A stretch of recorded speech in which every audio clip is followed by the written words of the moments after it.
Thanks for downloading a 3CR podcast. 3CR is an independent community radio station based in Melbourne, Australia. We need your financial support to keep going. Go to www.3cr.org.au for more information and to donate online. Now stay tuned for your 3CR podcast. But you also had people that were very fine people on both sides. And the aliens with mind meld and give them the technology. They're bad aliens. So are you surprised the Nazis were influenced by demons? No, if demons are real, I would definitely think they'd be on the side of the Nazis. Yeah. McDonald's is connected to the Clintons. They chop up the bodies and put them into the sausage and hamburgers. People are being cannibalized. Look it up. And I'm watching CNN talk about this as violent white nationalist protests. We have done everything in our power to keep this peaceful, you know? It's Pepe's become kind of a symbol. Welcome to Yeah Nah Pasaran, a show about fascism and its gravediggers. I'm Cam Smith. I'm Andy Fleming. And joining us this week is Dr. Catherine Tebaldi, who is a research fellow at the Institute for Research of Male Supremacism. Thanks for joining us, Kat. Thanks so much for having me. I really enjoy your podcast. Just to begin with, looking at your dissertation, how much Nazi ASMR did you have to listen to? I spent about 2 years, about 3 hours a day listening to Nazi ASMR and homeschooling and natural health videos and interviewing the women who make these videos and the women who use them to teach their kids. Sounds absolutely dreadful, to be honest. Could you tell us a bit about what your research involves and how you got interested in it? Well, the funny thing is it actually sounds really good. They master this absolutely wonderful form of address that's very soft and sweet and kind of sensual and desirable. So a lot of what my research does is look at the ways in which these women make Nazism seem domestic, desirable, fun, and enjoyable for the participants. I do digital ethnography combined with fieldwork. I was in New Orleans, Louisiana, which is a wonderful place to be. If you have to study Nazis, you might as well do it in one of the most fun cities in the world. So I would watch a lot of right-wing media. I would then interview women who use that media in homeschools, Christian nationalist and white nationalist homeschool communities. Is this a new development? How do you relate the propaganda that's been produced by these women to earlier forms of, extreme right or fascist propaganda? That's a really good question. I mean, women have always been involved in fascist propaganda. Kathleen Blee has amazing work on this. And Christian, in particular, far-right Christian nationalist and white Christian nationalist homeschools have been something for a long time. But what's interesting now and what I think is changing is the sort of interpenetration of the far-right and the Christian right. And I think that these ASMR videos are sort of a new thing. Sort of YouTube allows people to sort of make public the private performances of intimacy and care that have long been used to uphold white supremacy and to use them for more explicitly political purposes. Can you explain for the listener what the importance of these women adopting an explicitly anti-feminist perspective is for right-wing organising, and how is it expressed in their propaganda? There was a newspaper article a little while back that said, trad wives, these kind of anti-feminist white nationalist women, are they white supremacists or is this just fun domesticity? And is this element of sort of, is it maybe just fun domesticity? Is it maybe kind of okay that their anti-feminism sort of permits? I think, not to brand myself as a man-hating, narcissistic woman, as one of my exes used to call me, but misogyny, is really widely accepted in American culture. We have all these Christmas movies about women who fall in love with small town men and find Jesus and family values and give up their careers. This sort of anti-feminist narrative that these women push is something that's really broadly accepted. So then once they can start to sell this anti-feminism as domestic care and love and family, it's quite easy then to say, okay, let's politicize this even further. If we're loving our men, let's love our white man. Let's use these sort of skills to promote a white nation. And in terms of the producers themselves or the individual propagandists, aside from having this kind of shared commitment to reinforcing or sustaining white male supremacy, were you able to detect any kind of, were they distinguishable one from the other? Are there different schools? Or, can you I guess, elaborate on more on what's being produced and how it's being produced? Yeah, my current research is looking at the different schools within these women. Some of them I call granola Nazis. They are more sort of into traditional health and wellness, maybe part of the homesteading community. Their vision of tradition is sort of 1850, before women had the right to vote. Ironically, also the time when the government was giving people the greatest amount of welfare perhaps ever, but they don't really support that part. And so there'll be like Isla Stewart, wife with a purpose, who sort of wears a bonnet and wants to have as many kids as possible, cooks healthy, natural food. Someone like Blonde Buttermaker, who's really into like traditional Northern European methods of food preparation as sort of a kind of personal health, body health, and then also sort of the health of the race. Then you have more like kind of the 1950s, kind of like almost LARPing housewife, Lacey Lynn, who wears pearls and talks about serving her husband and is sort of play acting like she's in a 1950s TV show. She'll even have these videos where she cuts in herself kind of into a show like Father Knows Best and sort of places herself and then also by extension the viewer within this kind of like cinematic 1950s world. But then from there, we'll do these videos like the 1965 Red Pill, which says that like feminism, multiculturalism, immigration laws are ruining our country and getting us away from this sort of mediatized, idyllic world. Then you have the woo-woo Nazis, sort of like tarot card hipsters who also believe in white nationalism. I find them fascinating. People who talk about manifesting and decalcifying your pineal gland and how you need to sort of be one with the world. But then also this opens out into sort of this white nationalism within the yoga sphere, kind of the conspirituality community. I could keep going for like hours about all the different kinds of women Nazis, but it's sort of how religious are they and what is the time period that they reference as most traditional and most ideal that they want to return to that makes them different from each other. Well, I mean, we shouldn't disregard the importance of having a decalcified pineal gland, but over the course of the pandemic, there have been this cohort of women within the wellness community who have found themselves, vulnerable or amenable to red pilling or pilling of some description within the conspirituality movement that you mentioned. Are there sort of active efforts within these tradwife spaces to sort of bring those people in? Definitely. I mean, this is a long-standing thing on the right to go into sort of eco communities and wellness communities and push white nationalist propaganda. And there's also sort of just long-standing ideological connections between white nationalists and these groups that we sort of always thought of as left or soft left, sort of interest in nature as giving deep meaning to both to individual experience, to there's a certain vision of gender in particular that's very much in common between the sort of yoga community and the tradwives that I study, this idea that there's like this divine masculine and divine feminine and that the world is made up of these gendered essences. I heard this first from my yoga teacher, but it actually sounds like something I would have heard more from one of my research participants. Something I've observed in regards to that is that when there is this entryism, there's not often a lot of pushback, perhaps because they don't have the political framework to push back against it. Is that something that you've seen, or have you seen people sort of also rejecting white nationalism within these sort of crunchy spaces? I think a lot of explicit white nationalism, at least initially, gets rejected, even though a lot of sort of the conservation movement is itself quite nationalist. But sort of the soft nationalism that these tradwives will push is much more acceptable, especially in spaces like social media, where it's so much about the visuality and the image. So if a tradwife is saying, like, I cooked my husband these all-natural cookie butter protein bars, it doesn't read as like this awful white nationalist image. It's this sort of very nice, soft. There's been a lot of work done, really great work on pastel QAnon. So it's something like that, I think. There is pastel QAnon and the area known as conspirituality. But I also think about, so-called traditional values in the context of religion and the Catholic Church and various Orthodox Christian religions. How important is, more mainstream forms of religion in informing the views that are espoused by these women? I think that there's a divide in the community. Some of them, like Lana Lochtef, support more like a pagan religion. There's a lot of like Odinists within the traditionalist community. Then there's also a lot of very deeply religious Christians, a lot of trad caths, a lot of people talking about going to church and wearing the veil. So for a part of my research, I went to a lot of very conservative, very traditional religious services, and I grew up atheist myself, so I really had no idea what I was doing. But I remember being in New Orleans and going to a Latin mass which was wonderful because I couldn't be offended by anything that was said since I didn't understand it.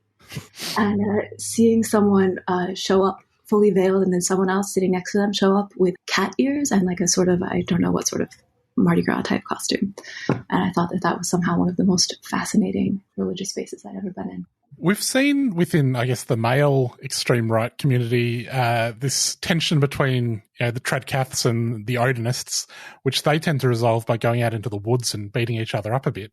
How is that sort of tension mediated within female spaces?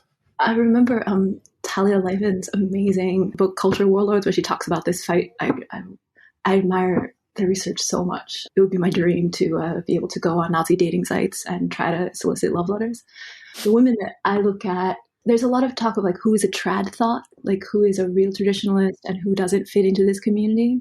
There's a lot of celebration of Russian women and Russian Orthodox women as sort of the purest trads. But I think that there's also a lot of spirit of like friendship among the women and a lot of celebration of right-wing womanhood as being in true community with each other and using that to differentiate themselves from feminists and leftists who are portrayed as kind of mean girls or girl bosses. So they often put on this front of all being connected together, even if some of them are very strongly religious and some of them are more atheist or paganist. I think if I was a trad wife influencer, my Google alert for myself would get a fair workout. Do you ever get any feedback from the people that you look at when they see that they've been put into an academic study?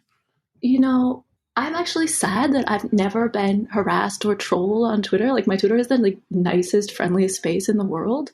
And my friends get trolled and made fun of. And I've never gotten a single negative comment. I don't know, maybe I look too much like a trad wife myself, so they would feel bad making fun of me. I think I have gotten a lot of pushback from the homeschooling community. They tend to be very suspicious of authority and suspicious of institutions. So if I asked too many questions, they would start to get very frustrated and angry with me. And one called me an agent provocateuse, which I don't think is the correct French, but I was still quite flattered, the idea that somehow I could be like this provocateur and a spy. But then it was quite sad when I was kicked out of the community and I had to stop my music. In terms of how these women sustain themselves, what attempts are made to monetize their performances and their propaganda, and how successful are they? Is it necessary to their activities? Because I assume most of them, or if not all of them, would have, a breadwinner, not themselves.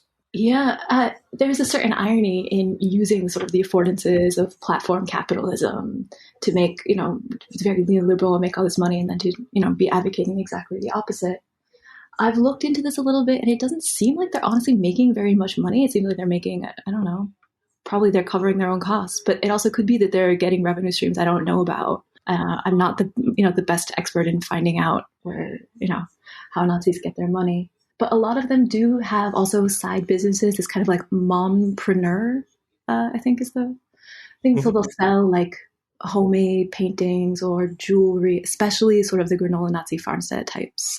So they'll be using Instagram, at once as a business and then also to sort of share their ideas. I have sort of an ongoing research project on two women involved with Patriotic Alternative in the UK who sell soap and teas, and they're actually the major funders of their movement, which is kind of surprising.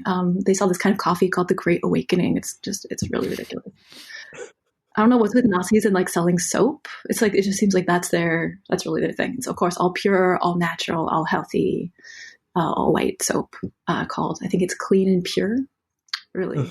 A little too on the nose, really. One other question in this context, in terms of, I guess, money making or political economy, I guess in terms of assigning women this role within the family, and as you said earlier, Kat, some refer back to the 1850s when there was various forms of economic supports available to white families in the United States. But I wonder, are there serious arguments being made about the role of the welfare state in supporting the family? Is that something that these women advocate, or is it the case that they're more, I guess, for lack of or want of a better term, frontiers people, and the families they want to construct and to sustain are intended to be self-sufficient?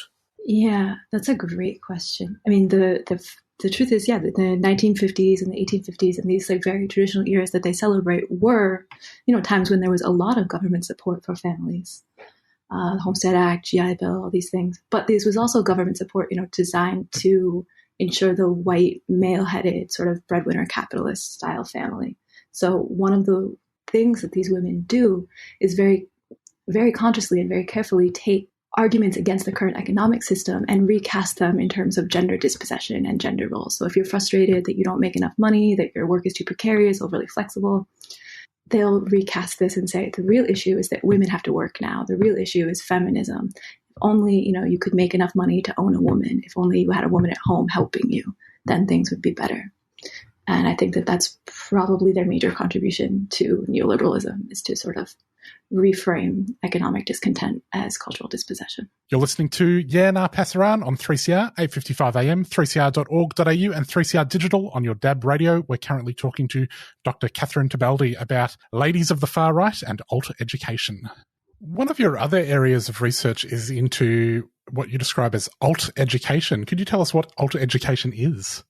I mean, alt education is just sort of a bad pun on alt-right that I came up with for my dissertation. But the idea is to look at sort of the ensemble of media and educational practices that the right engages in, from homeschools to YouTube videos to right-wing podcasts, and treat them all as sort of part of an educational apparatus. And I thought that this was important because there's so many discussions of the right as sort of undereducated, ignorant, isolated yokels.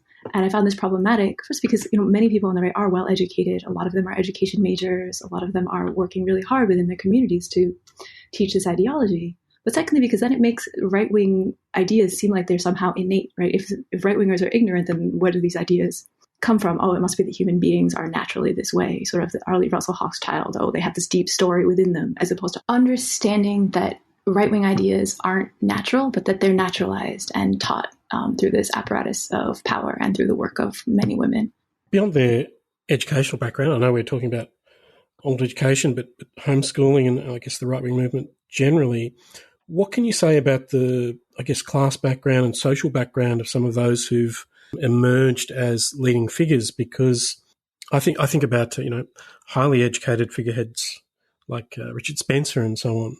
Are the women who are involved in the movement, are they from a similar background? What can you say about that? Yeah, I mean, the women that I interviewed, many of them have, 4 to 6 kids and don't work. So, they have money, right? They have partners who are, I'm sure they would call them husbands or whatever, my head of household, who are making, upwards of $150,000 a year. So to me, that's middle class, upper middle class. A lot of them are very well educated. They work in, aerospace, or they have PhDs in Greek and Latin.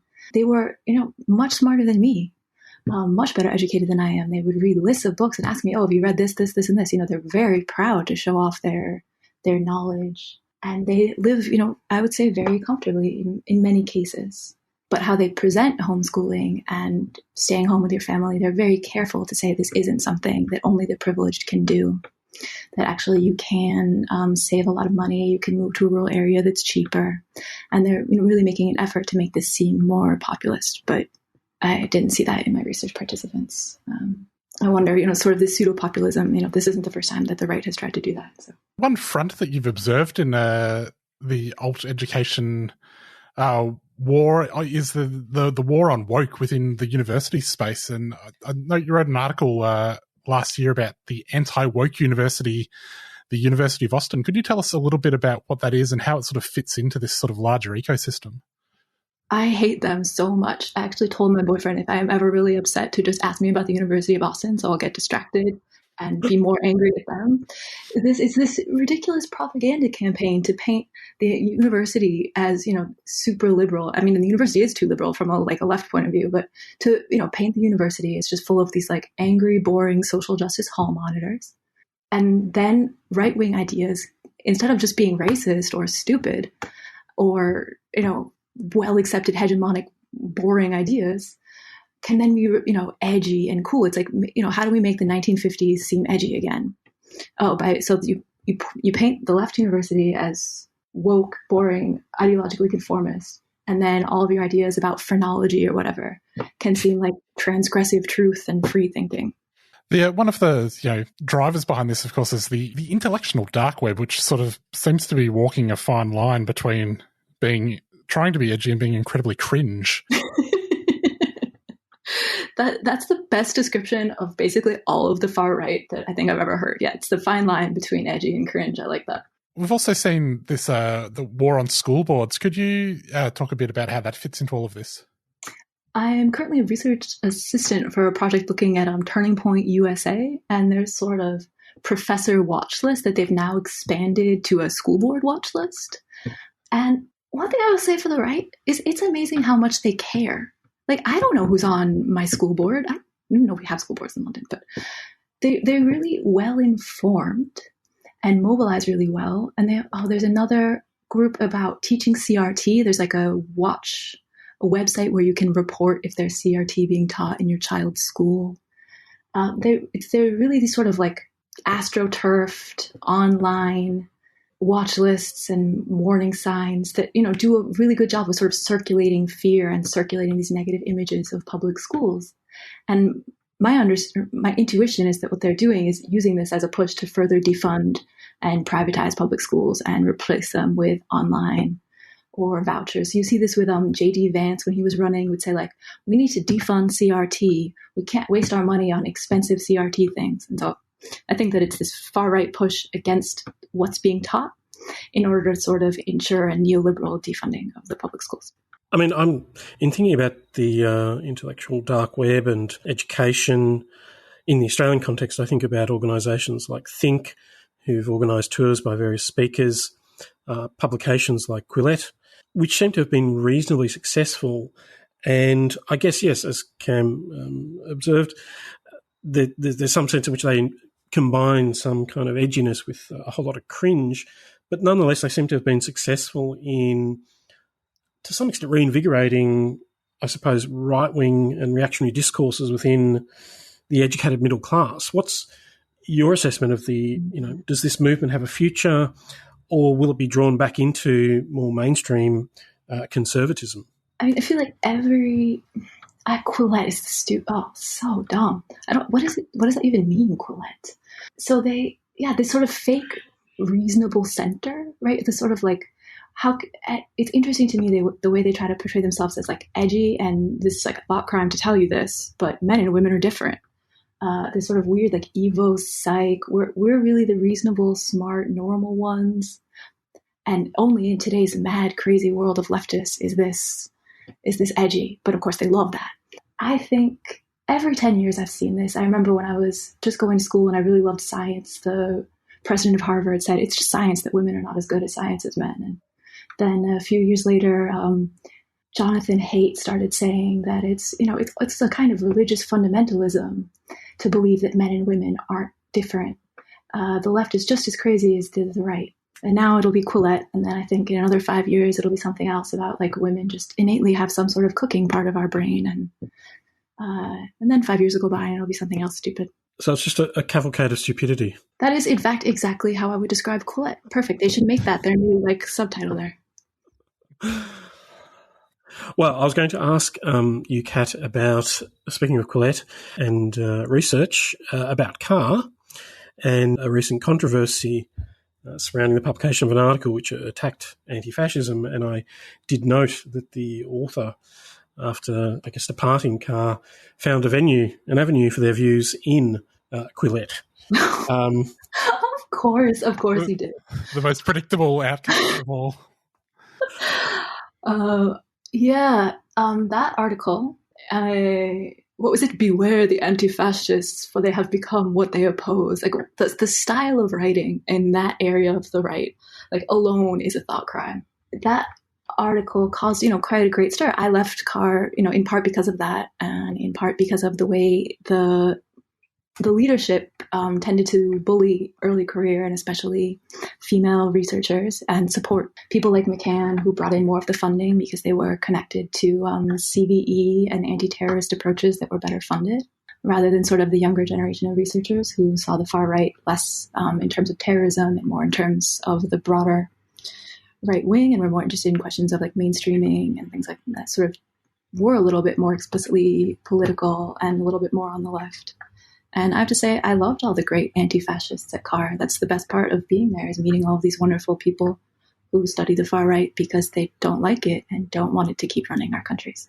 One thing I thought was interesting in terms of the response by the director was they made explicit reference to or attempted to separate, I guess, good pedagogical principles from principled anti-fascism. And it's a kind of, I guess, not entirely a novel move, but in terms of your own work, how do you approach those questions where, you know, there's a kind of, I guess, pressure perhaps, or a sensibility that you're wanting to produce objective scholarship of some sort, while also being committed to and being interested in, I suppose, combating the far right? Yeah, I'm very clear about where I come from and what my stance is. You know, that I come from a family that was sort of was a little bit liberal, that really got pushed towards the far right by a lot of this media. And so to me, this is something to be fought, to be combated. And that I don't think it's possible to have any kind of, I think it's possible to have objective knowledge about the right. And I think one of the objective knowledges that we have is that they're bad.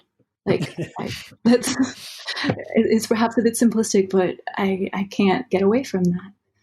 And well, there's a good body of evidence to support it, I'd suggest. I would agree. I think, but it is, of course, important to have a detailed analysis. And, you know, this is why I think that the tools of linguistic anthropology and the semiotics that I use, you know, so that we can really understand what they're doing, it's important.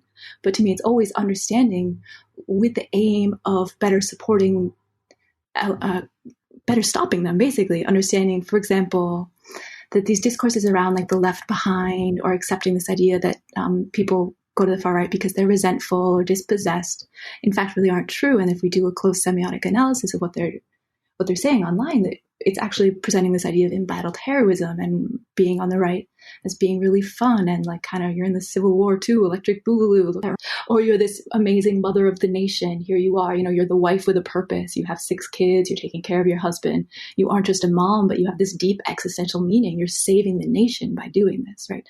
These are desirable discourses. So that's sort of where my work comes in is, I want to produce objective knowledge about what the right's doing, but only so that we can make them stop it.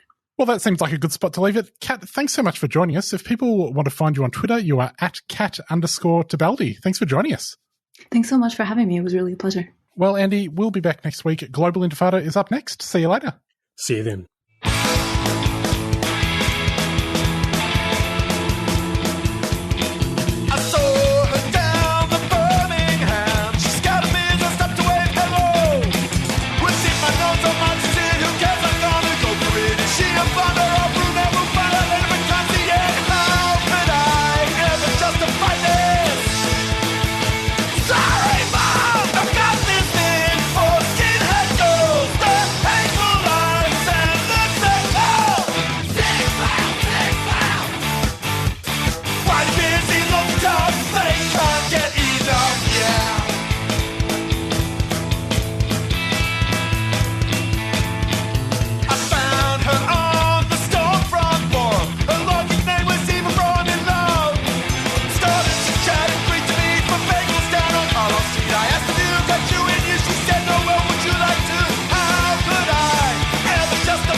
have a few children's picture books or footy boots that your kids have outgrown but want to find them a loving home? Well, drop them in at 3CR and put them in the Books and Boots bin.